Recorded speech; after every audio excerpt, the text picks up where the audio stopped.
You lose men. That's war. Sometimes the only way to honor a fallen soldier is to finish the mission.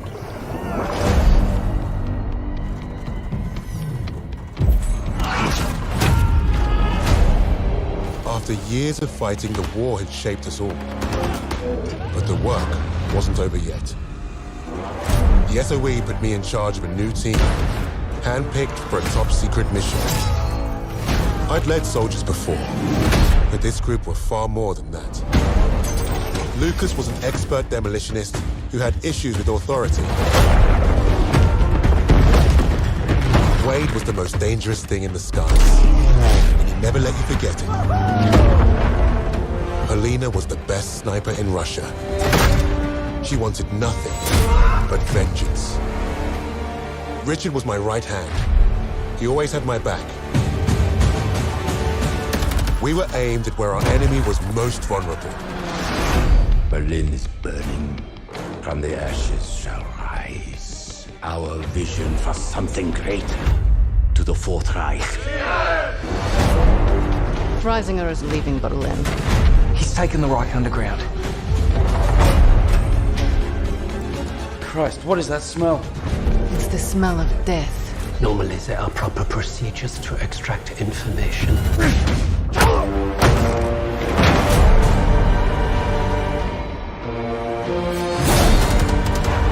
Covering fire! We can end this. Bury the Reich for good. Glory is worth nothing when you're dead. This fight, it matters.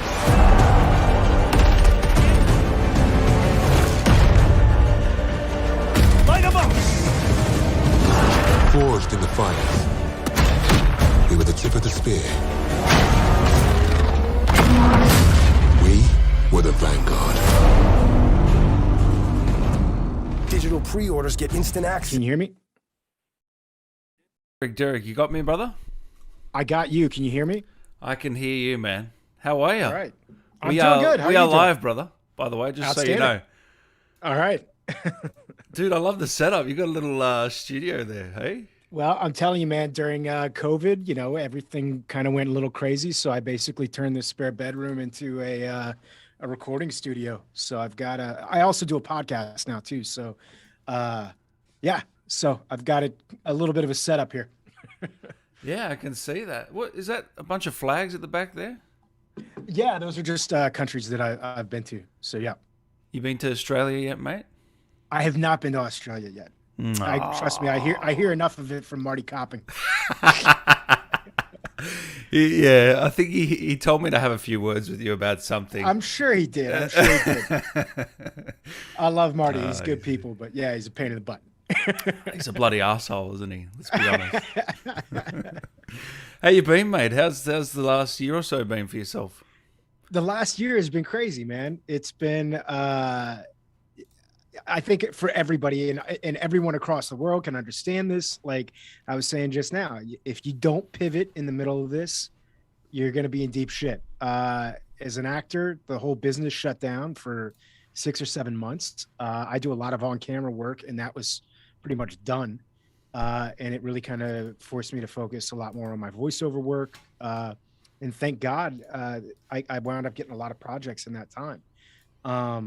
But you know, in the past 9 months, since things started to open up a little bit, things have been great. I can't complain. I've had more work than I know what to do with. So I'm very lucky in that respect and very, very thankful. Mate, we've got a lot to talk about because I really enjoyed you in Vanguard, but I mean, there's also The Last of Us Part 2, which you're in. I mean, you're in Life is Strange. You're in a lot of games, which I didn't realize at first for some reason. You just sneak into these games and put on these great performances every time. Thank you, man. You're like a chameleon. It's been really fun, man. It's not something that I ever in a million years really thought that would be a job for me. You know, I got into voiceover work almost as a bit of a fluke, as like a little thing to do on the side. Really? While I was waiting to get real work, quote unquote. And what I found out right off the bat, I mean, the first video game I booked was a game called Dishonored that came out probably about 11 or 12 years ago. and the character I played, very effete kind of guy. I can't even remember his name right now. But it was right off the bat, it was one of these gigs where I was like, this is not something I would have the opportunity to play on camera. And now I'm getting this opportunity. A guy's name was Lord Trevor Pendleton. And he was kind of effete. And he kind of moved like, you know, a little bit like cat-like. And had this very kind of... Now I remember. Wow. Kind of thing. And shit. So it was really fun to have the opportunity to play something like that, because there is no way on earth I would get cast as that kind of part in real life. I mean, the renderings for the character almost looked Steve Buscemi-esque, you know? So automatically my first foray into doing voiceover work was getting to play something that I wouldn't naturally get to play on camera. Yep. And so it kind of opened this whole world to me. And I was like, wait a minute, you know, there's all these things that I'll be able to do in this world that I might not be able to do on camera. And so, I mean, hell, just look at Vanguard. I'm 45 years old. I'm playing a, you know, hotshot pilot. No one's casting me as that. Oh, I think you could do that. I think you could. Oh, thanks, man. Come on. I could see you in the next Top Gun. Come on. Oh, I'd take it. I wouldn't argue it. Trust me. But this was just, it was a totally fun project. But all these opportunities, all these games have just been, it's been a whole new world for me. Never really thought I'd have that opportunity, but yeah. Have you gained more of an appreciation for gaming over like TV and film and that now that you've been in it for so long and done a few projects? I'll be honest with you, man. The really interesting thing about it is that since I've kind of started in the business, I've gotten to see firsthand how the gaming industry has changed in terms of story, in terms of the actors that they cast, in terms of the emphasis that the developers put on the story. I was having a conversation with JB Blanc the other day, and we were talking about the fact that, you know, I'm a theater guy. I come from a theater background, and I'm not a musical theater guy, but I do know a little bit about musical theater in the sense that, you know, when the musical theater genre came about, it was basically you go grab a bunch of different songs, put them into a play, and then you'd write a story around it. And I feel like that's kind of how gaming started. It's like, okay, we know that we've got these action sequences and we know we want all this stuff to happen here, here, and here. And then we're going to kind of loosely write a story around it. And that's how gaming kind of started in terms of the narrative aspect of gaming. You know, you got these explosions and then you got to write some kind of piecemeal story around it. And over time, what's kind of happened is that the story becomes just as much a part of the game. And same thing happened with musical theater. There are guys like Stephen Sondheim who wrote musicals. And when he wrote, I hope I'm not boring. No, mate. Oh, you guessed with my musical theater. No. But yeah, man, there are writers like Stephen Sondheim who write the music and the dialogue at the same time, and it's combined. And you see that happening on games like The Last of Us and The Last of Us 2, and Uncharted, and in this particular instance, this Call of Duty game, Vanguard, where the story was, it was a way of serving, in some respects, the action sequences, as opposed to it being the other way around. How did you find the camaraderie between you guys? I mean, I know you've worked with Laura Bailey before. I mean, but you had to put up with guys like Martin Copping, which, I mean, must be tough on set. Dude, I'd be lying if I said this really was one of the funnest projects I've ever been a part of. And I know people say stuff like that all the time. I think you add on to the fact that all of us have been kind of in this holding pattern because of COVID. And this was one of the first jobs back that most of us had. Yeah. And just, there was just a glee and a joyfulness, and everyone, we just had fun, man. Yeah. And it also helps when you have a big cast like that. I mean, pretty much every scene I'm in, it's me and 3 or 4 other people. So there was just a lot of giggling, a lot of laughing, a lot of horsing around, a lot of the powers that be telling us to focus and stop fucking around for 5 minutes and get to work. But it was just, I mean, every day was a real blessing, and it was just fun to work with these guys. The other thing that was really interesting, except for Marty. Marty's he's a character. He's I don't want to say anything that could wind up ruining my career here, but yeah. I cut you off there. You were going to say something. Yeah, no. I love Marty. It really was. I mean, every single day, just like kids. It felt like being a little kid again. You just wanted to be there every day, I'm guessing, especially after COVID. Yeah, man. And I'll tell you, like, coming from a theater background, that was the other thing. Like, when I tell people this, they think I'm nuts.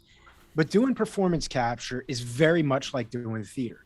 You're in a blank space. There's nothing on stage. There's nothing on set. They tape out the whole entire area. The area that we perform in is called a volume.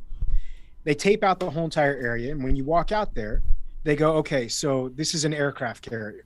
And to the right, there's the horizon. There's planes going all different directions. To the left, there's planes on the aircraft carrier. There's hundreds of people moving and going to and forth. There's an elevator that goes down here. There's an elevator that comes up here. All that stuff is taped out, but that's just like doing theater. When you're doing theater, you don't actually get into the actual space usually until about a week before you open. So most of that time is spent in a rehearsal space. It's taped out. It's usually in like a church basement or some place that's got I had rehearsals one time. Slightly dodgy place. Yeah, really dodgy places, empty warehouses, stuff like that. And so this was very reminiscent of that. You've got a chair, but it's not really a chair. It's a box, You're just playing pretend with your friends. You're not in costume yet. Everybody's wearing these skin tight uniforms. There is a little bit of a learning curve when you're doing motion capture, because you've got these cameras in your face and everywhere you move, it moves with you. And, when they yell action, a light comes on. And so you've got light hitting you in the face. There's a bit of a learning curve to it. But when you take some of that technical mumbo jumbo out of it, it's literally like just doing theater again, being in a rehearsal space and just playing pretend. One take as well, most of the time. Yeah. So you have to be memorized like you would for theater. You don't get the opportunity to pick up and go back. And that was something that was really kind of interesting. I was working on another project at the time and an on-camera thing. And I had just shot a scene. And, there's 4 or 5 actors in the scene that I was working on. And people know their lines loosely. But on performance capture, everyone has to know their shit backwards and forwards. Because you only get one shot. You can do multiple takes, but you can't cut. There is no way to cut in between the takes. So everyone knows their stuff and there's a rhythm to it. And I think because most of the people that are doing voiceover work come from a theater background, there's a natural kind of pace. They understand pacing a little bit better maybe than some on-camera actors do. There you go, everybody. So it's, man, I'm telling you. That's not something I hear very often, man. I got to say. It feels like doing theater. It really does. Yeah. I love to hear that. Stan here says, Derek is always amazing. Thank you, Stan. John here says, could you ask Derek, if you haven't already, how he got the role in Vanguard? Yeah, I'm happy to talk about that. Look, man, I grew up playing Call of Duty. I started out back when it was, Medal of Honor days. I'm a fan of the franchise. I'm a fan of first-person shooters in general. And so probably about 6 or 7 years ago, I got an audition. They never tell you in the video game world, like what you're auditioning for, but there's a casting director. Yeah. There's a casting director named Ivy Eisenberg. Everyone in the business knows that Ivy Eisenberg casts Call of Duty. Yep. So I got an audition for some military type game about 6 years ago. And I asked my agent, I'm like, this sounds like Call of Duty. And you knew it was Ivy? And I knew it was Ivy that was casting it. You're switched on. You know what's going on. You basically know this is a Call of Duty game. Besides that, you don't really know anything else about it. They give you a breakdown of the character. I went in, I auditioned, didn't get it, but I think I made a fan out of Ivy. And so over like the next 6 years, I kept coming in for Call of Duty games. Every year they'd release a new Call of Duty. Every year I'd go in, I'd audition for Ivy. I'd get close, but I wouldn't get the job. Last year, I wound up getting a small part in Call of Duty Black Ops Cold War, where I played Raptor One, who's the helicopter pilot in the zombie missions, and I'm just in charge of basically evacing people. What's the voice for that, by the way? What's that? Can I hear that voice? Yeah, this is Raptor One here. He's got a little bit of a Texas dialect, so there's a little bit of a twang to it. That's Raptor One when he's coming in there hot, trying to pull you out of your evac situation. Awesome. Yeah, I got that, and then Ivy called me literally like maybe 2 weeks later about another Call of Duty, and I was like, wow. I mean, it was like that quick that I booked Raptor One and then got the new Call of Duty audition for this version. At the time, we didn't know, it didn't have a name. I don't even remember what the working title was. Yep. But the breakdown was the guy was a hotshot fighter pilot, and it's World War II. Sounds good to me. Ego and has a pretty healthy opinion of himself. Basically, was the breakdown. I auditioned for it, and once again, it's this weird situation where you're not having live in the room auditions. Everything's on computers and Zoom and everything else. And yeah, I mean, that's kind of how it went down. And this time around, it worked out in my favor, and I actually got the gig. And we're glad you did. Everyone here can't believe you Raptor One as well. Because people have been asking me, do you think that these two are related? Because Raptor One is obviously modern day. Why not? Yeah. Maybe Wade long settled lost down cousins after the or war. something. Yeah. Wade settled down in Texas after the war, had some family, and that's how Raptor One got his twangy accent. Maddie Sims here says, "Hey Derek, been a big fan of yours since Fallout 4 and Life is Strange. You're one hell of a VA." Hey, I'm going to stop you there. He's not just a VA, okay? This man is an actor. Thank you, buddy. I appreciate it. And that was Maddie, I believe? Maddie Sims, yeah. Thank you, Maddie Sims. I appreciate it. Rania, I hope I said your name right. Do Wade Jackson and Derek Phillips share character traits? Okay, interesting question. That is interesting. I'm from Miami originally. Wade is from Brooklyn. Yep. But my grandfather is originally from Jersey, so it's that northeastern part of the country. So I kind of my natural speaking voice, there's a little bit of an East Coast kind of vibe to it. And I think basically when I do my Wade, I think of my grandfather, because my grandfather had like a little bit of a Brooklyn accent or New York accent. He was from Jersey.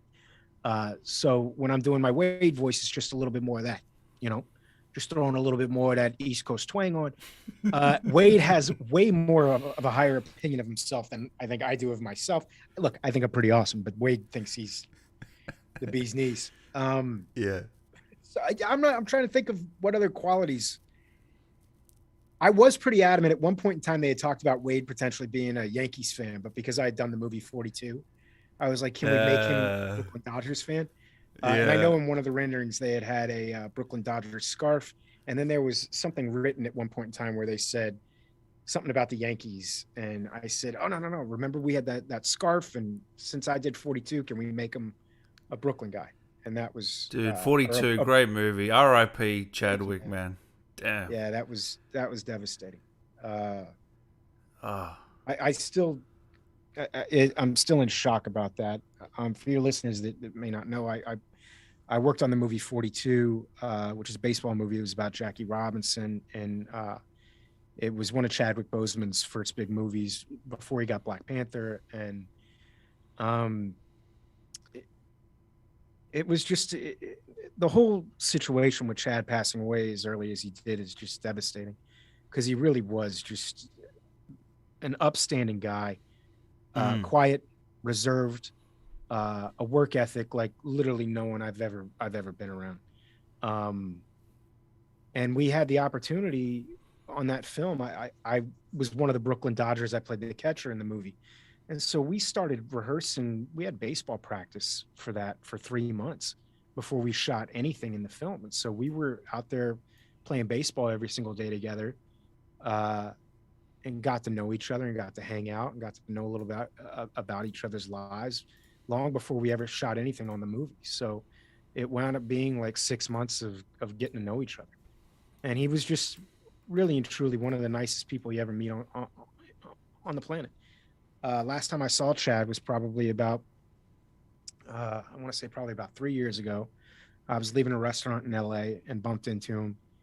And I just said, man, congratulations on everything. I'm so excited for everything that's going on for you and with Black Panther. And he was like, dude, thank you so much.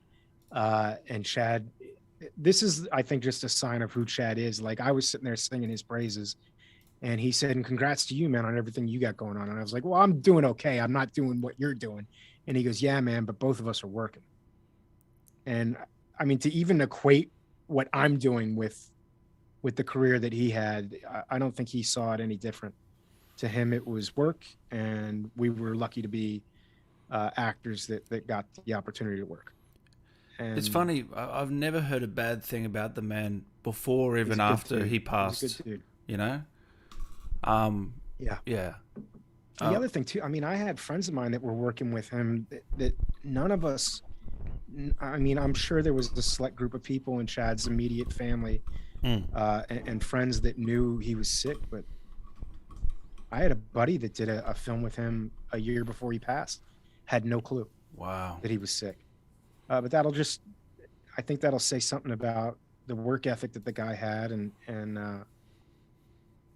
to be as sick as he was and to not show it. I mean, hell, I just had hernia surgery 2 days ago. I posted about it on Instagram because I want everyone to know, so I can get, pats on the back about how tough I am. And the fact that he didn't feel the need to tell anybody about it and kept it private, and still was able to go to work and do all the things that he was capable of accomplishing in those remaining years. It's crazy to me. Yeah. It is. It's an inspiration. On a lighter note, you also got to work with Harrison Ford in that film. I mean, that must have been a dream come true in a way, no? It was, man. It was pretty surreal, I mean, just like any kid I say kid, I'm 45, but I grew up on Star Wars. I think all of us did, Yeah. So it was definitely a surreal moment. I got to shoot 2 scenes with Harrison Ford in 42, and the camera, the first scene that we shot together, the camera's pointed at me. So I'm sitting there, and I got a little bit of nerves, because I'm sitting there working with Harrison Ford. I get all my lines out. I'm in character. I say my stuff. We turn around. The camera goes to him now, and I got the chance to just kind of sit back because the camera's not on me. And I'm sitting there going, this is so cool. I'm literally doing a scene right now with Han Solo. I'm in a scene right now with Indiana Jones. And it was not lost on me at all. And he was a really, really cool dude. The worst part about that, though, my nephew is now a huge Star Wars fan. He's 11 years old. He's also a Call of Duty fan. So finally, I think I got something where he thinks I'm cool. But he was about 2 or 3 years ago, I was down in Miami for Christmas. My nephew was playing Star Wars Battlefront. And he's playing the Star Wars game. And he's everything that year, everything he wanted for Christmas was Star Wars. I want Star Wars this. I want Star Wars this. So I said to him, I worked with Han Solo. Oh, you still there, Derek? I did a movie with Han Solo. And he goes, no, you didn't. Yeah, can you hear me? Did you I lose me? got you. Just lost you for a sec. Uh-oh. See, this is what happens, guys, when you do live Zoom interviews. It's all right. We'll get you back in, Derek. I don't know if you can hear me, brother. Classic. And you never know who it actually is. Let me put it in a waiting room.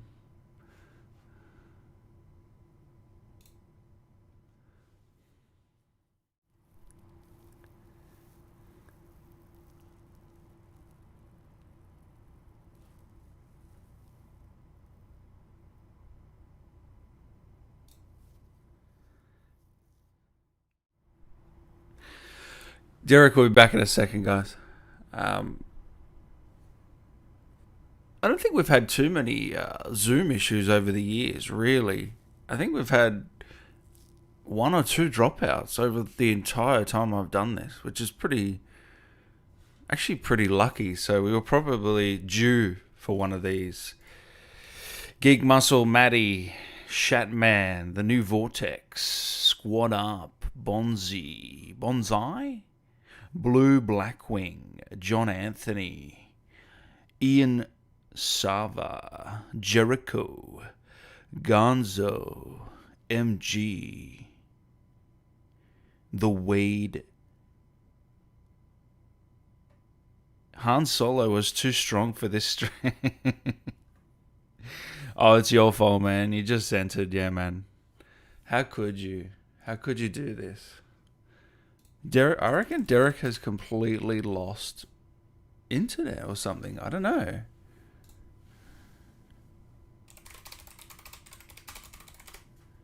He is he's in trouble. I might have to invite this man again. I think he's gone offline. It was the power of the fake plan movement. Hey, Northern. So Maggie Robertson, who plays Lady D, as a lot of you will know from Resident Evil Village, she told me that when she wins the Game Award, she's going to thank me on the stage. She's going to thank Dan Allen and the fake plant movement. What do you reckon?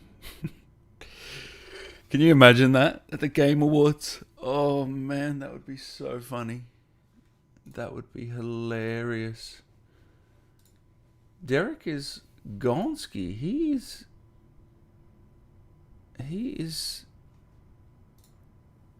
literally just vanished. That's it. He'll be back. He'll be back soon, guys. Have you tried to get Arthur's... Yeah, I'm getting Shotgun. I've got Arthur Kingsley's actor on very, very soon. Sunday. American time. Sunday, I think 3 or 4 PST. Me and Chike. And then Laura Bailey. I couldn't... Unfortunately, she wasn't available. So we got 3 out of 4. Not bad. And then we've got Vars on. Yes. Michael Mando, man. Oh, here's Derek. Here he is.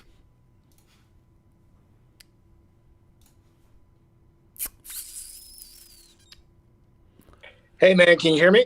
I got you, brother. I got you. I don't know what's going on. My internet just went kaput. So we're going to do this from my phone. Oh, cool. Good, man. Oh, good. As long as we got you. Are we still live? We are still live. Oh, sorry, you cut out there. You cut out there. All right. Man, you're giving us a house tour. I'm getting my little... Yeah, there you go. I got a little my little tripod set up here. Oh, beautiful. I don't know what happened, man. Well, the internet's just gone on. But yeah, so I was... Who knows? So anyway, I think we were talking about working on 42 and having a couple scenes with Harrison Ford. But as I said, my nephew is like a diehard Star Wars fan now. And I was telling him, I worked with Harrison Ford. I worked on Solo. And he's like, no. And I said, Ryan, to my lawyer, I said, put on 42. So we put on 42. And I show him the scene with me and Harrison Ford. And he goes, that's not Han Solo. And I go, that's Han Solo. It's Harrison Ford. And he goes, no, that's Harrison Ford. That's not Han Solo. And I'm like, it's the same thing. And he's like, it's not the same thing. He goes, can I play my game now? And I'm like, this little shit. So I've been trying. This is the word. He was probably like 8 or 9 years old at that point in time. He's 11 now. And my whole entire goal in life is to try and impress this 11-year-old little shit. And so I think I finally may have done it. Because I booked this Call of Duty game, and he's a diehard Call of Duty fan. And so I kept sending him pictures of me, in costume and stuff like that. And now my brother sent me a video of him the other day playing the game. And when he took out the aircraft carrier, he kind of turned around and looked at the camera, and his face went like this. He went, oh, that's good. Like this big grin. That's so I great. think maybe I've graduated into cool status. I don't know. I love that, man. That's great. Great story. Guys, he's back, so calm down, everyone, in the live chat.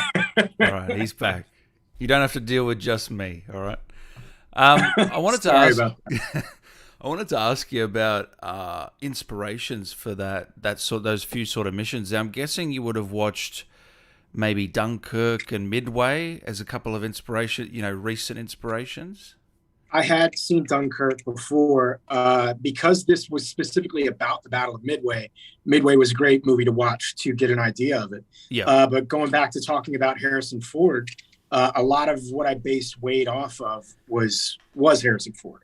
I tried to think of who's the coolest guy I know, who's a hot shot, and can Yeah. kind of play that tough character, but also that you also feel for.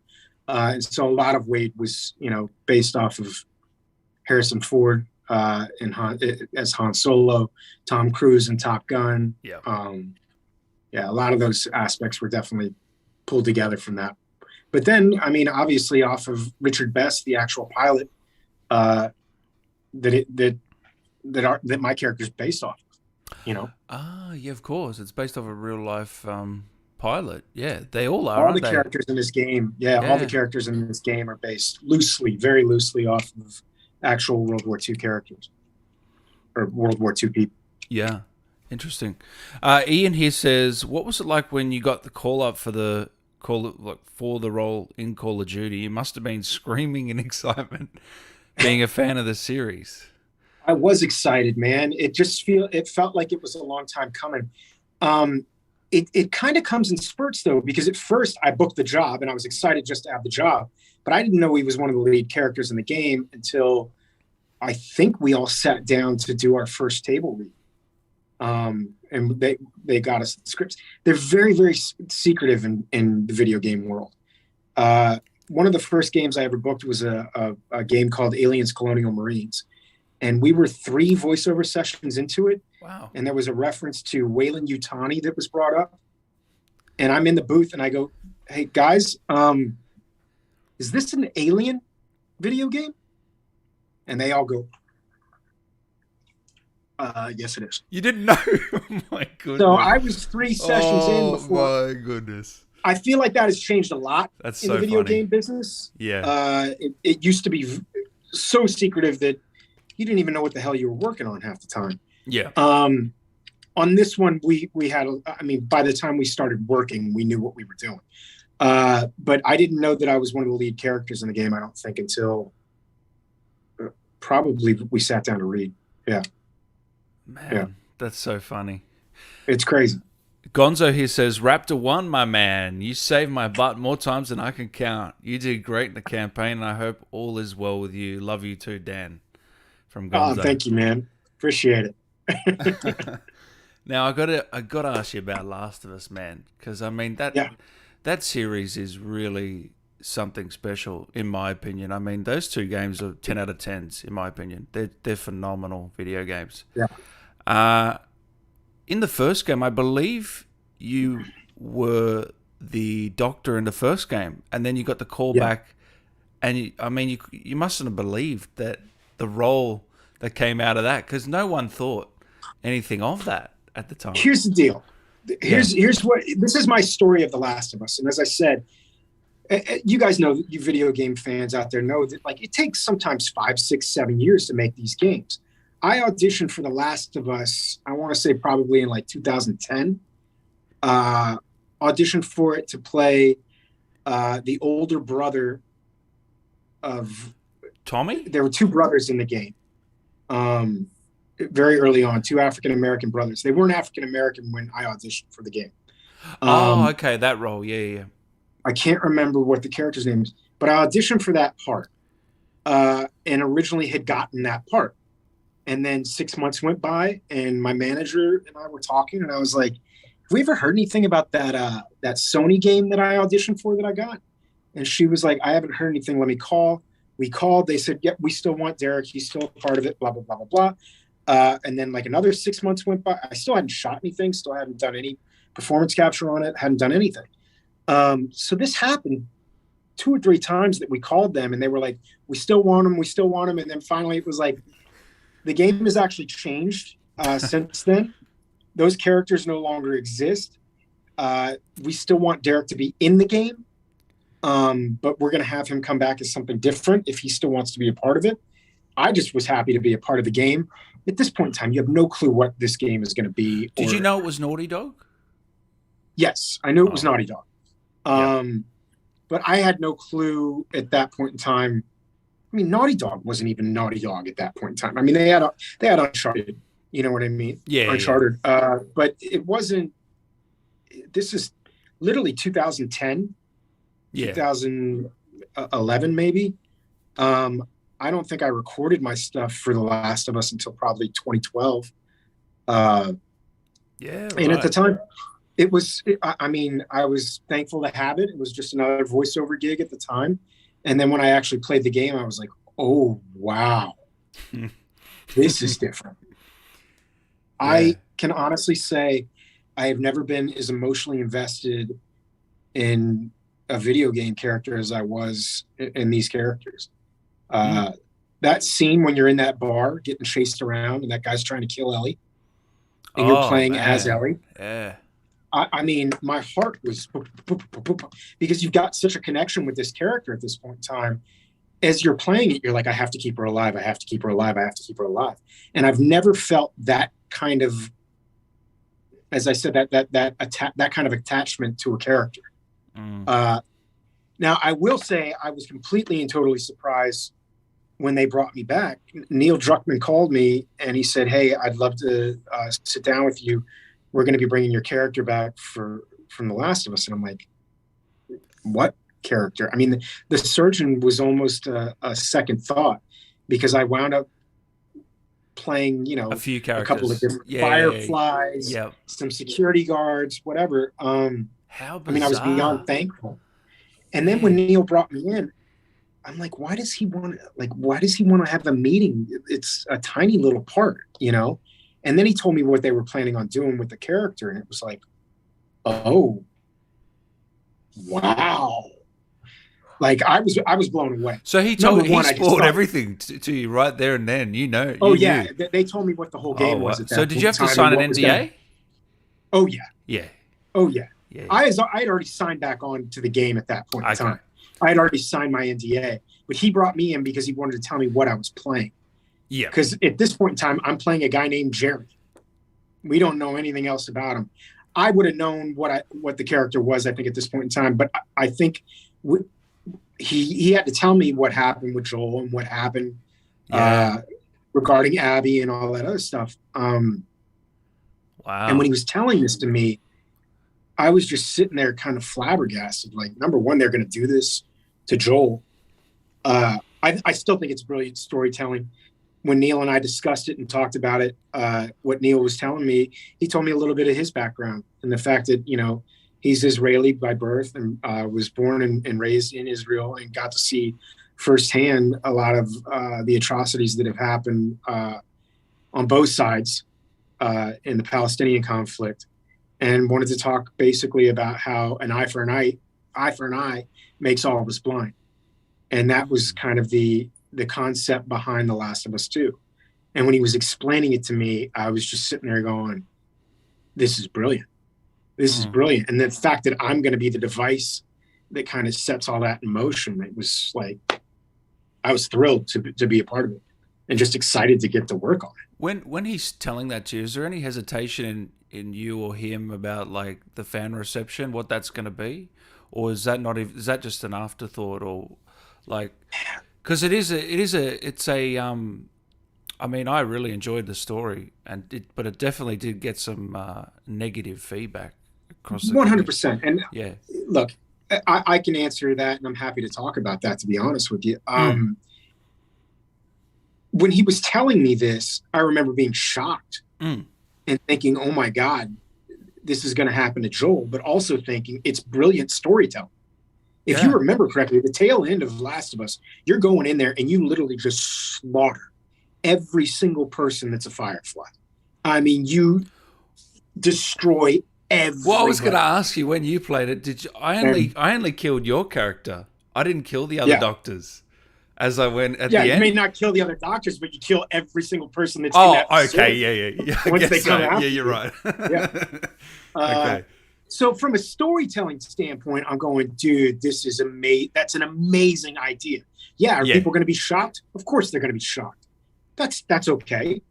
The thing that frustrates me and to this day pisses me off is that this was leaked and that people didn't have an opportunity. People didn't have an opportunity to play the game and actually play it and see how it plays out. Yeah, I got spoiled. They found out that these are major plot points that happen and made their decision on whether or not the game had any value based on that. If you want to play the game from beginning to end, and once it's over with, you want to tell me it's a piece of shit game, we can have that argument all day long. but I have no time to listen to or talk to anyone who did not play the game that has an opinion on it. And that's with anything. Look, man, I'm not going to watch a movie trailer and tell you that it's a shitty movie. I can't do that. I have to have seen the movie to tell you whether or not the movie's any good. And that's how I feel with The Last of Us 2. I know that there are a lot of people that were upset that Joel died. I'm upset that Joel died. I was a huge fan of Joel, but I also understand the plot device, and the device is a storytelling. And I think it's brilliant storytelling. And I 100% stand behind Neil Druckmann's choice and all of Naughty Dog's choice to make that game. It's and bold, I think it's a brilliant game. Bold storytelling, and it's never been done in a game landscape where the antagonist is flipped by the end. Like, I don't know, you've played Last of Us 2 at this point? Yes. I was on Abby's side at the end. I couldn't believe it. I hated it at the start. Hey, man, I'm Abby's father, and I don't even know at the end that I was on Abby's side, but I understood where Abby was coming from. And I feel like in life, and I don't want to get political, but I do feel like if we could just take 5 minutes on either side of the aisle in American politics and try for a minute to try and understand where the other side is coming from. Try to put yourself in somebody else's shoes. I think life would be a lot better. Life would be a lot easier. We probably agree on a lot more if we tried 5 minutes of empathy. And I think that that's, in some respects, what this game is asking for. And I think that's a bold thing. There's not a lot of video games out there that are trying to ask us to think. And this game asks you to think. So I stand behind it 100%. I think it's a brilliant game. I think it's brilliant storytelling. As I said before, I'm happy to have a conversation with someone who's played the game that doesn't like it. We can argue about that all day long. That's also the wonderful thing about art in general. And I would say that Last of Us is art.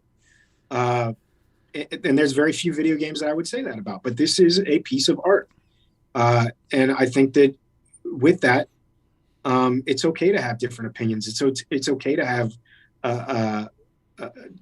different thoughts about what you think the game is and how you think it should have been done differently. That's okay. That's completely. What I don't like also on top of it is death threats. The death threats that I saw. Disgusting. The horrendous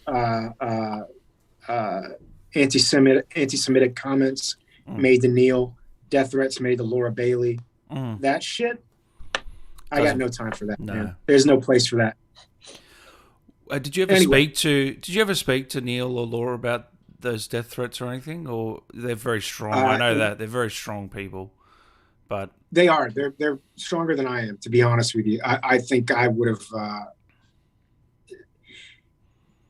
I think the fact that they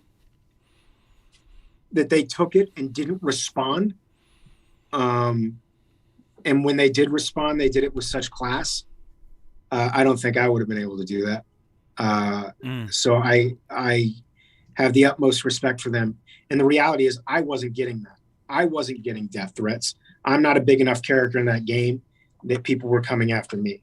I had some derogatory comments made, people telling me that the game fucking sucks, you fucking suck, that kind of stuff. But never had death threats, never had anyone saying anti-Semitic things to me. But the fact that they were doing that to Neil and to Laura, it pisses me off, and it makes me, as a co-star and employee of Naughty Dog, it upsets me, man. I want to stand up for these people because I've worked with them and I respect them as humans, and so that I don't know. Yeah, no. Troy Baker said the same thing when I asked him. He said pretty much the exact same thing. So, I mean, if there's one thing to learn, it's that everyone a part of this game is like a family in a way, very supportive of each other, and everyone backed each other on the game, and that's why we get such a good product out of it, in my opinion. Yeah. But that's the thing, man. Look, I'm all about people being adamant, and I'm all about people saying, if you hated the game, dude, I get it. That's okay. I'm not going to hate on you because you hated the game, you know? There's just a better way of going about it than death threats and all the other stuff. But hey, let's be positive, right? No, and just one more on The Last of Us. I just want to know, because in the first game, you have to shoot Jerry. I've tried not to, and you have to shoot him. Yeah. So, surely he knew there was something going on. Why would he make the player or was that just coincidence? Do you know? Did he ever? I don't know if I Yeah. don't know if long run they had that plan from the beginning. I don't think that they did. Yeah. To be honest with you, if they did, they didn't tell me about it, and I didn't know about it. I do think. I mean, look, the first game, we're left with that moral conundrum. You know, Joel lies to Ellie at the very end and says, you know, they tried, but there was nothing they could do.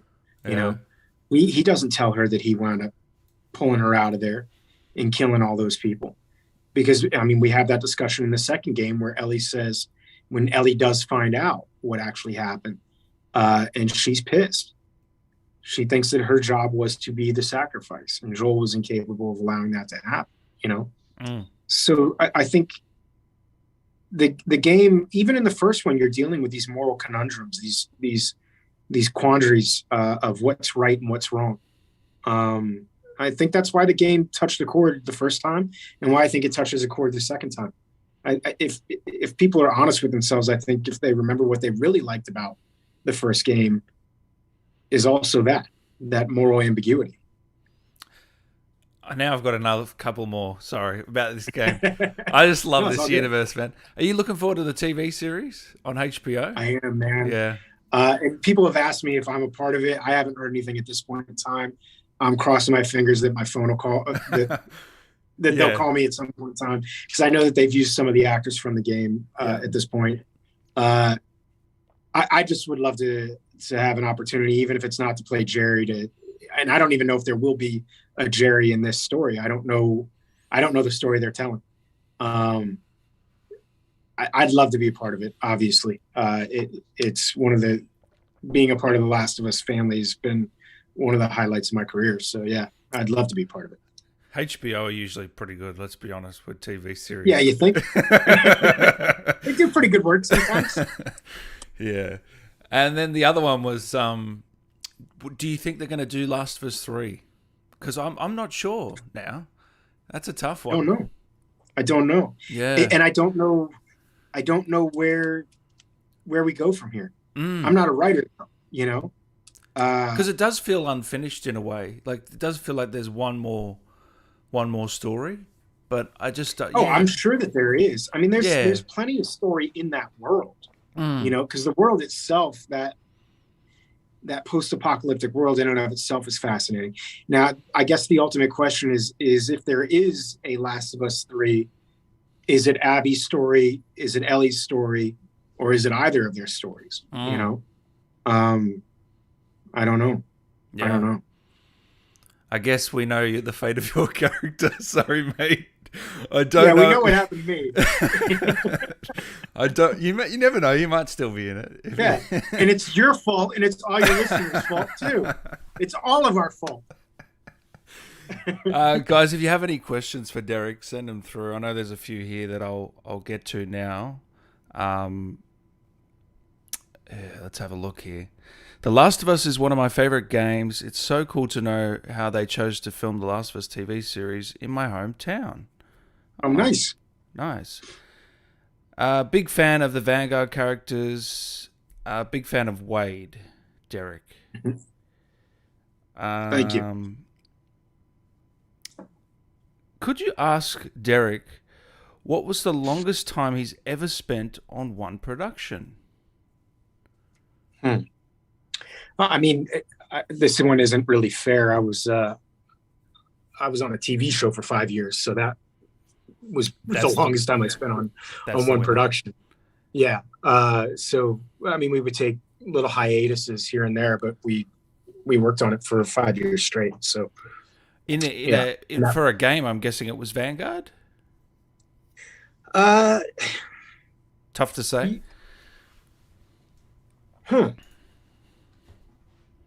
Probably Vanguard. Well, maybe. Here's the deal. Like with expansion packs, it's like, I mean, there are games that I've worked on where it's like they do an expansion pack, and the expansion packs could last 3 years, but you're only really coming in going, he's got a grenade, he's got a rocket launcher, dead ahead. You know, you're doing that kind of stuff. Yeah.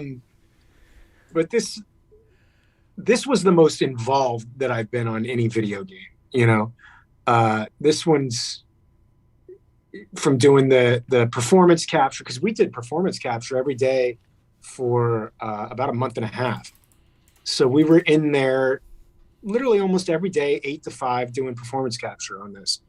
And that was the most consistent, and it felt like having like as an actor, having a real job. And that very rarely ever happens, where we were literally Monday through Friday, 8 to 5 every single day. And how did you go with the efforts or the screams or the Wade Jackson death scenes? You know, terrible. Those are awful. They're awful on every game. I can't stand them. And this one made it doubly horrible. As I told you guys, I just had hernia surgery.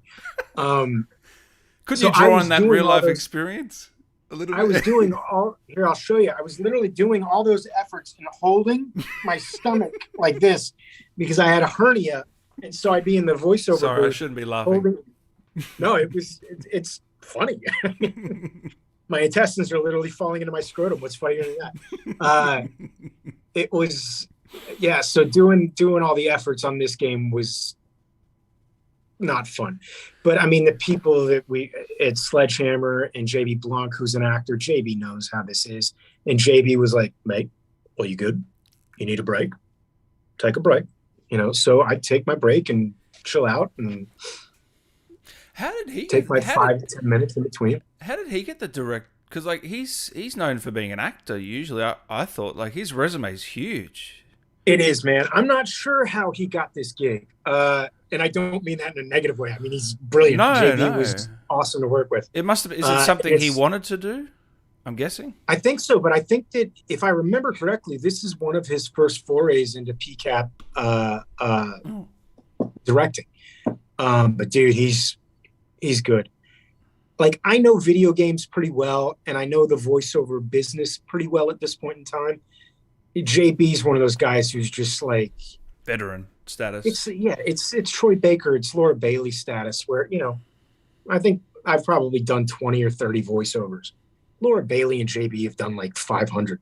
You know, I mean, it's these guys. They also, look, man, I'm a good voiceover actor. I'm decent at what I do, but these guys have just such range and they can do anything. You know, there's a limit to my abilities in this field. I'm very thankful for the work, but I also recognize my own limitations in it. Whoa. And JB, yeah. I'll sing JB's praises. I just texted him the other day because Arcane just came out, and I don't know if you guys have watched Arcane yet. He's in it, is he? On Netflix. Oh, dude, he plays a character named Vander, and he's friggin' spectacular in it. The series itself is spectacular. Really, really good. I have to watch it. I highly recommend it. Don't tell JB if you ever have JB on. Don't tell him I sung his praises. He's like Marty as well. A lot of shit talk. JB no. Not those two not together, are they? Oh no. Oh no. It's mostly JB and I talking shit about Marty. Oh, thank God. Thank God. But I'm sure when I'm not there, it's mostly Marty and JB talking shit about me. Now, Life is Strange as well. Mark Jefferson. I mean, I played this game years ago now. I think it was 2014 when it came out. 2015, I think. I can't remember when it came out, man. I remember specifically the audition for it. Yeah. Because it was this cool, like, high school teacher.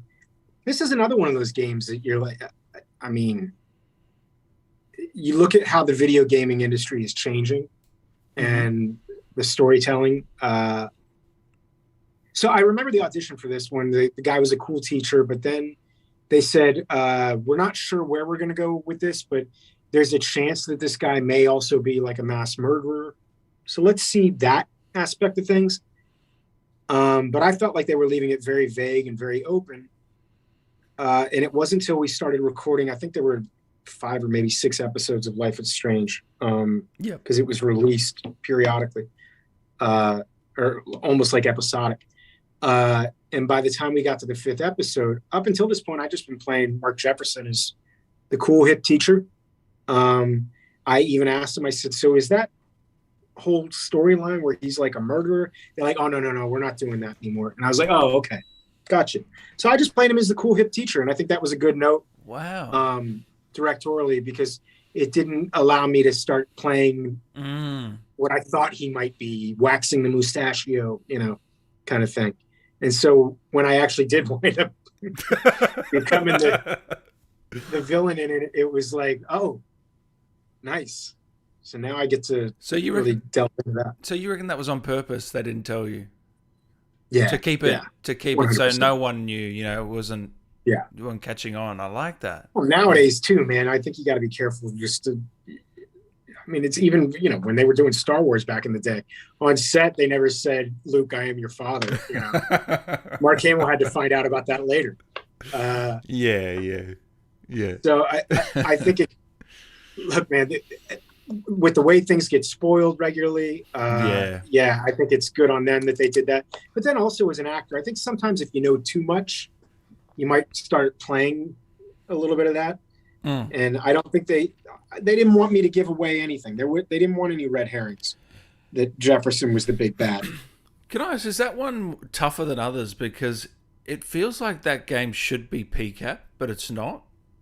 Yeah. Do you know what I mean? It's a lot of heavy storytelling and back and forth. And I'm guessing you're just reading lines. You're not with the other person in the scene. There were some times on that game where we were together in the same room. Okay. It was rare. Yeah. But yeah, there were times on the game where I was with, Hannah Tell. I had some scenes with her, and I believe Danny Knight as well. But yeah, most of it was alone in the booth. That's something that's changed a lot too, from when I really started out in the voiceover business. I feel like the directors have gotten better and better at explaining, explaining what's actually happening in the game. I feel like when I first started out in this business, you do your work in the booth and then you'd go play the game and you go, oh, well, if I would have known that's what was going on in this scene, I would have played it completely and totally differently, because you don't have the benefit of having all that information a lot of times as an actor. So I think really good directors in this field will set that scene for you. You're in a classroom. This character is a smartass. This character is this. Because a lot of times you don't have that information. And what just happened is this character just said this. You're upset by it, but you got to keep your voice down because you don't want the rest of the other characters to hear it. And those kind of things you need to know those things as an actor. It's your given circumstances anytime you get into a scene. And I feel like nowadays, and especially when I was doing Life is Strange, they did a really good job of kind of setting the tone of where we were, who we were with. But when I was starting out in this business, I don't think it was, maybe the directors didn't speak actors' language the same way that they do now. I think they've gotten better. I've heard that a lot. That's getting a lot better. Yeah. A lot better. Well, it's also, as you just said, you asked me about a person like JB. Like, JB's done a lot of acting and hasn't done a lot of directing. And I'm like, but that's why he's perfect for this. Because he knows what a voiceover actor needs. Do you think the developers have gotten that feedback from actors saying, maybe the directors weren't up to speed? Or is it just a progression? I think that's possible, but I think it's also, it's a learning curve. Everyone in this business, this is it's what new. It's all new. It's all new. All of this is new. The PCAP thing, this technology hasn't been around that long. We're all learning. As actors, we're learning. We're learning what we can get away with. We're learning what movements work, what movements don't. Simple things, just the learning curve of, you're working on this space, the volume. And as I said, a lot of it is very much like theater, but then there's things that are completely and totally not like theater. The minute they yell cut, I have to stand in what's called a T pose, so that they can record I still don't even know exactly why I do that. Do you ever get used to that? Have you got used to that? Yeah, you get used to it. And as an actor, technically, I don't know exactly why I have to do that. I know I have to do it, but I just go, okay, stand my T pose. Things like you can't walk off the volume in the middle of a scene. If you step off the volume, you're no longer in the space, and it destroys the whole rendering. Even if you're in the scene and you exit, quote unquote, they still want you in the volume. So there's a lot of things that are just, it's as I said, there's a learning curve to it. Yeah. Yeah. So have you done motion capture since, or looking to do more? I know you won't be able to tell us the project, but no, I'm working on another game right now. That's a motion capture game, and obviously, as you know, with NDAs, I can't talk about AAA game or. Once again, I don't know. Okay. I know it's going to be a big release. But yeah, I mean, it's not an independent game; it's a major studio game. But I can't talk about it. But I've done PCAP on that, and that's been really fun because it's been very different. This guy's like a hotshot gunslinger. It's really cool, but I can't talk about it. Yeah, that's all I can say, really. No. I don't want to get in trouble. All good. Yeah. Thank you. I'm gonna have to. I will get myself. I'll have to get you back for it. Whatever it is, I'll have to get you back for it. Sounds good. Yeah. Sounds good. So that's been really fun, and that also was like started up right in the middle of the pandemic. So that's been really kind of weird. But that's one of those too. You asked me like, so what's the longest game you've worked on? It's like, okay, so I've only done like 4 sessions on that game, and that's usually how it kind of goes. I think with Call of Duty. Usually you wouldn't do like a month of PCAP every single day in a row. No. That would be spaced out a little bit more. But because of the pandemic, they were kind of up against the wall there. So they had to kind of get everything recorded at once. This one, they've got the release isn't for years. So they've already told me I'm going to be coming back on this one that I'm doing PCAP for right now. It'll be over the next 3 years, and it'll be like a session here, a session there, a session here, you know. Wow. So that's kind of interesting. That's exciting though, man. That's exciting. But that's kind of how The Last of Us went, you know. I mean, The Last of Us, they were working on that game for, I mean, I don't even know how long they were doing PCAP on it. But years. Yeah, years. Yeah. That's amazing, man. I'm looking forward to that. Yeah. I hate this part of the interview where I've just got to because every time the guests just can't tell me what they're working on. It's just every time. It's really tough, especially in the video game world, because you can't say anything. But Vanguard, I can't tell you the title. I can't tell you anything. Vanguard, I don't even know the name of the title. Vanguard released you guys early. They actually said who the actors are going to be months before it came out, which was great. I think because it was the first time that they actually used our faces in marketing, so it was like, you know, obvious. We had done production photography and done production stills. The posters for the game and the cover of the game, like those are actual still photography. So, and that's the first time I believe that Call of Duty or Activision has ever used the actual faces of characters in the game for their marketing. Every single character was the actor's face. I don't think I've ever seen that in a COD ever. Yeah. Which is great. That was cool. That was just cool in and of itself, man. Like when we got that phone call, because I was like, okay, so how are we doing this? And I literally went to a studio, a photography studio, and walked in there, and they had all my gear, like all the character renderings gear. And I'm like, because I've seen what the character looks like at this point, and then they put all the stuff on me, and I'm like, dude, like this is the real deal.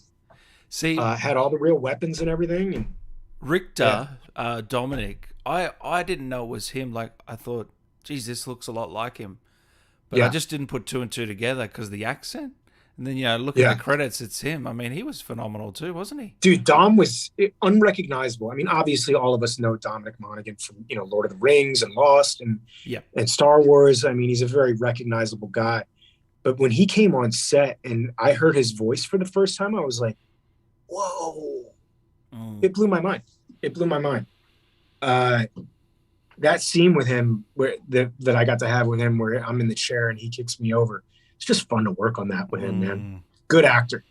And all these guys are just across the board. Everybody in it was solid. It was. What about Freisinger? Oh, he was menacing. Amazing. I got to work with him on a show called Longmire years ago. Was he he's in a super Longmire? talented guy. Wow. Yeah. Small part back in the day. Yeah. I'm guessing a different character to this one. Yes, 100% different character. I didn't even recognize him. He had to tell me that, and I didn't know that until we actually discussed it because I didn't recognize him. Man, Yeah, I got he's to watch great. Long Mile. I've never watched it, and everyone tells me you've got to watch it. It's a man. fun show, man. Everyone It's tells a me fun show. this is the show for you, man. Still haven't seen it. I will. Yeah. One day. I will get. You got to an Aussie lead in there too. Yeah, exactly. A couple more because I know you're a very busy man, mate. Shatman, he says, have you ever been in more Aliens games since Colonial Marines? I don't think you have. No. Aliens, Colonial Marines, unfortunately, did not live up to expectations. So the franchise kind of got nipped in the bud there. I will say it's not my fault, But no. Yeah. Well, what was it? Just I can't remember. What it was the gameplay. If I remember correctly, and look, man, I as far as the technical side of like gaming goes, I don't understand this stuff as well as other people do. But I know that there were some bugs in the game on the technical side, and I think that a lot of the fan base was really upset because I know that they had done like a playthrough maybe and not use the actual footage. Use different footage than was actually in the game. That's or something right. Like that. Yeah, I remember now. Yeah. And I remember there was a lot of backlash on that one. Look, man, gamers are adamant. There are souls, a lot of them. Yeah, I'm not going to say that. But yeah, I mean, look, if something isn't up to snuff, they're going to let you know. Very vocal on Twitter, especially. Yeah. Mm-hmm. Shit. So is there anything? But I mean, to be honest with you, I feel like Aliens Colonial Marines brought that upon themselves by. It's essentially false advertising, man. You said the game was going to look like this, and it didn't. So, did I lose you there? Yeah, I've lost your video for a second. There you are. All right. My relationship with Derek's characters went from hating Mark Jefferson to caring about Jerry and Heron and loving Raptor One and Wade Jackson. Speaking of Heron, as someone who is Greek, I loved Blood of Zeus and I'm hoping for more of it. Oh, dude, we're picked up for seasons 2 and 3 already. Oh, nice. Yeah. Awesome. I just talked to the creators probably about a month back. And I mean, scripts are written. We're just waiting to get back into the booth and start recording them. But yeah, Netflix picked us up for 2 more seasons at minimum. So I'm excited to get back to it too. That was a fun project. Now, do you think they're going to do Vanguard 2? Because at the end of Vanguard, I'm thinking, come on, these guys, there's more to explore here. Surely. Dude, from your mouth to God's ears, man. I know when we were shooting it, Dave Swenson had said that, it had alluded to the fact that they were hoping to potentially bring this team back together. So, I mean, I think a lot of that is dependent on things that are outside of my control, sales of the game and blah, blah, blah, blah, blah. But yeah, I mean, I would love to have an opportunity to get back together with everybody. Chike and Laura and even stupid Marty. Yeah. Oh, he can be left out, don't you think?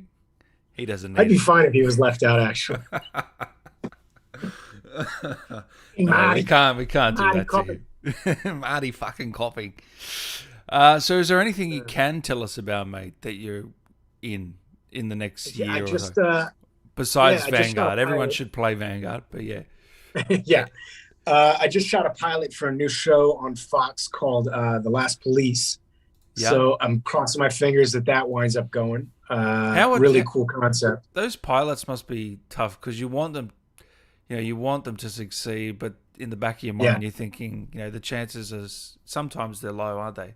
Like realistically. Well, here's the deal, man. They shoot less pilots than they used to back in the day. So now, if they actually decide that they're going to shoot a pilot for a TV show nowadays, it's got a much better chance than it would have had back in the day. Okay. I'm also 2 for 2 on pilots. Every pilot that I've ever shot on. So I'm gonna say, cross my fingers and hope that this one goes. But it'd be really fun to play. It's just a cool concept. The show takes place like 6 months before an asteroid is supposed to hit Earth, and that asteroid is going to wipe all life off the planet. So imagine what the world would be if everyone knew that they had 6 months to live. So people have gone apeshit bananas. I mean, people are lost their minds. People are committing suicide, robbing banks, killing each other. and I'm a small town police officer working in Utah when all of this shit's about to go down. And what a cool concept. Without giving too much else away, yeah, that's basically the concept of it. It's a really cool concept, man. And Yeah.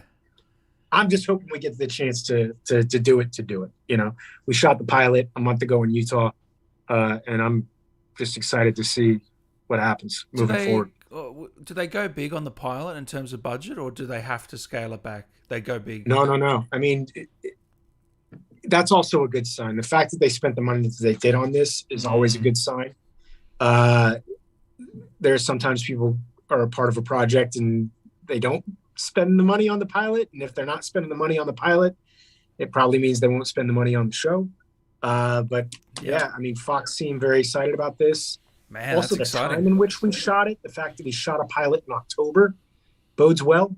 You know, usually you would shoot a pilot in March or February. The fact that we shot this in October means potentially that, who knows? You could sit there, you know, making all those, dissecting it a million ways to Sunday and not know what the final result's going to be. But I got that. I got a bunch of voiceover gigs that I've worked on that I can't talk about.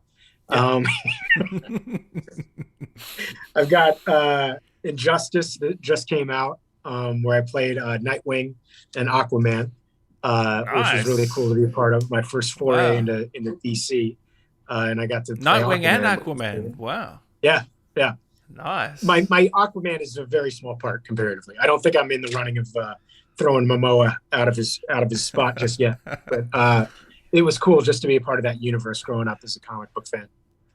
I love it, man. Awesome. Yeah. And where can we find you? Instagram, Twitter, Derek Phillips? Instagram is _ Derek Phillips at Instagram.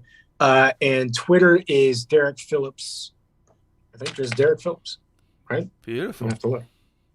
I've got it in the description anyway, guys. If you want to click and give him a follow, if you can, that would be great. It's please do. And thank you for having me, and thank you to everyone for listening and tuning in and checking it out. And thank you for playing Vanguard and for all the awesome questions, man. This was really fun. Really fun, man. I look forward to doing it again one day. Really appreciate your time, brother. Would love to. Dan, thank you for having me, man. This has been fun. Before I let you go, mate, is there something Wade Jackson can say to Dan to wrap this one up? Pretend I'm your co-pilot, all right? I gotta oh man, I gotta think of some of Wade's lines. I don't want to look. I've put you on the spot. You put me on the spot here. I have put you on the spot. Oh God, it's terrible. Come on, guys. I can't think of any of Wade's stuff. We need a line.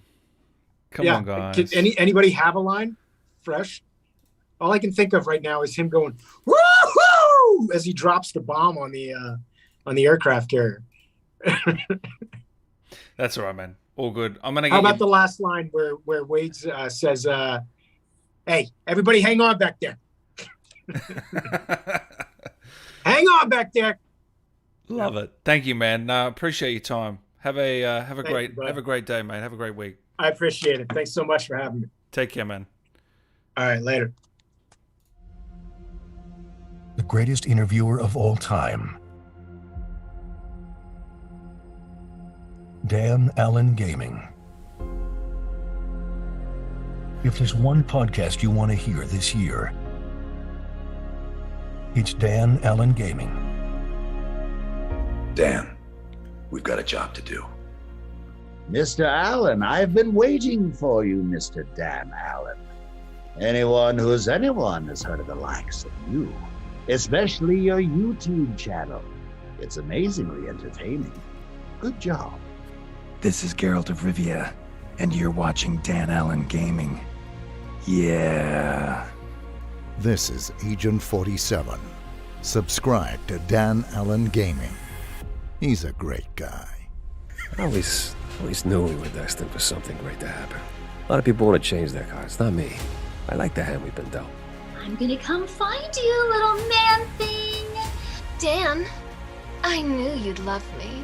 Come on now, just a little taste. Dan Allen Gaming. He's a lovely boy.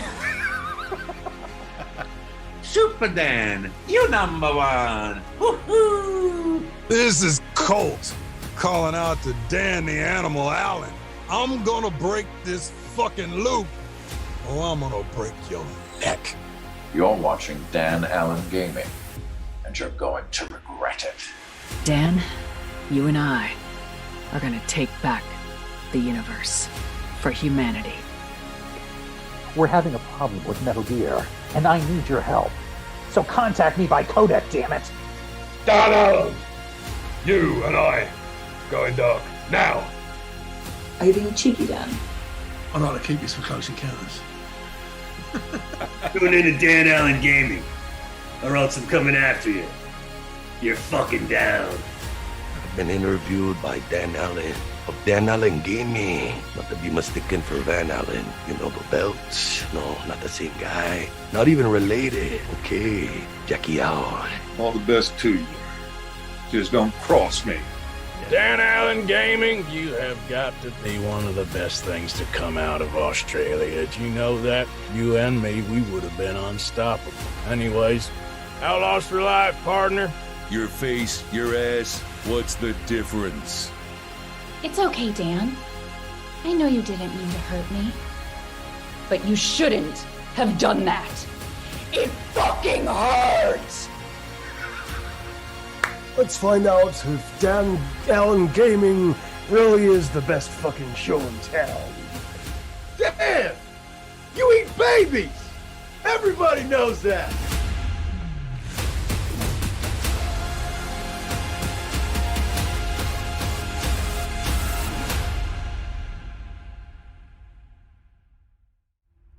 And there you have it, guys. That is Derek Phillips, aka Wade Jackson, from Call of Duty Vanguard. Obviously, he was Jerry in The Last of Us Part 2. He was Mark Jefferson in Life is Strange. He's had a really good run of great titles and great roles. He was in Fallout. He was in a bunch of stuff. And as he said, he's working on a big AAA title over the next few years. I'm thinking, could this be another Fallout? Could this be Skyrim? Could this be a Naughty Dog project?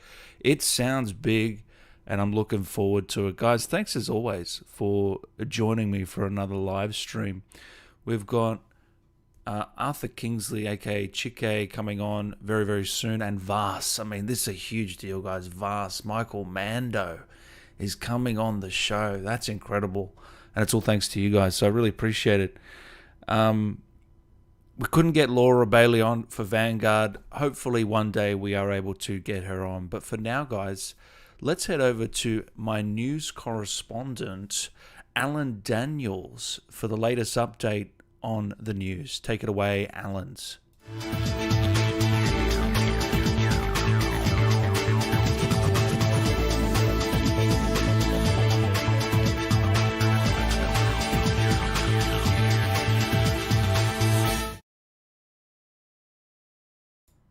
Hello, everybody. My name is Alan Daniels.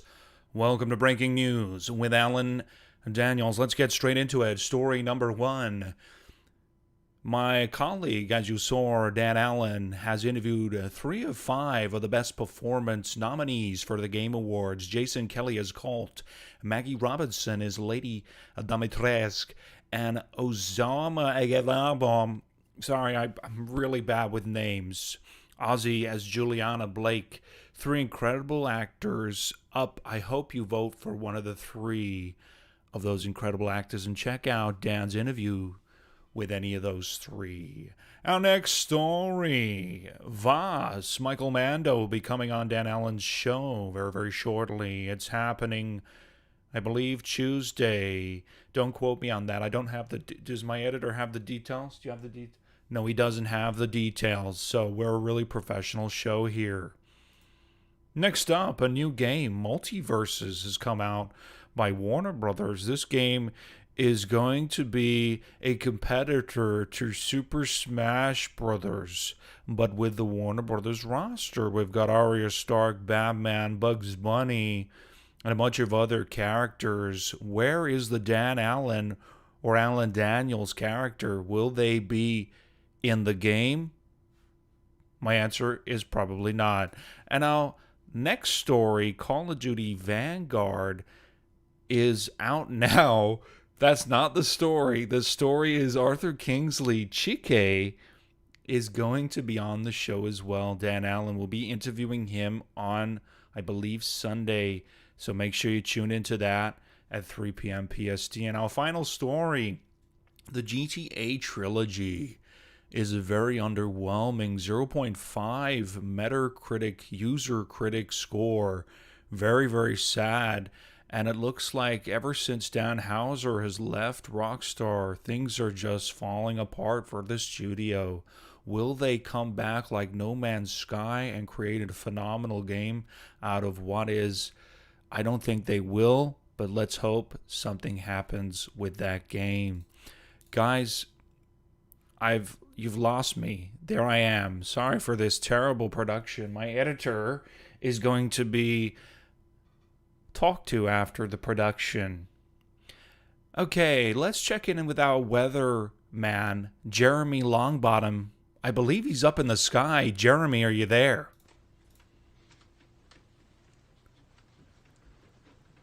Jeremy?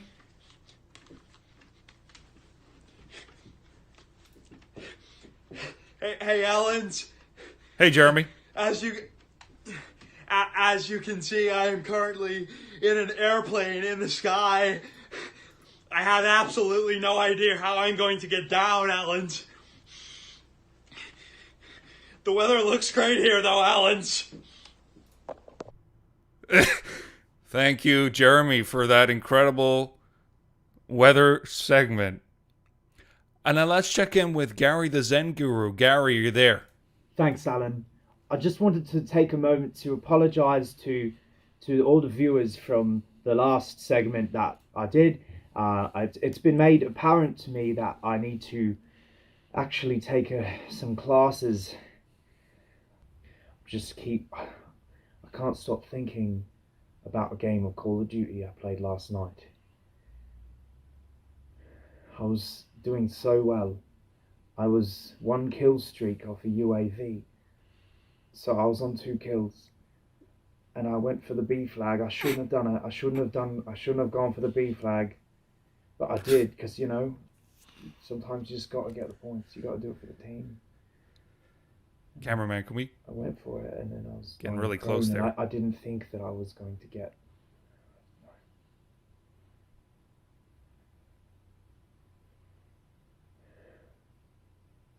Fucking hell!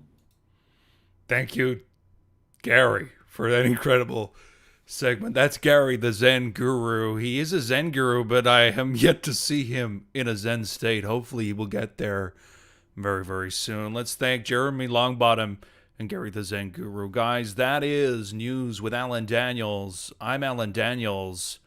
Have a great night.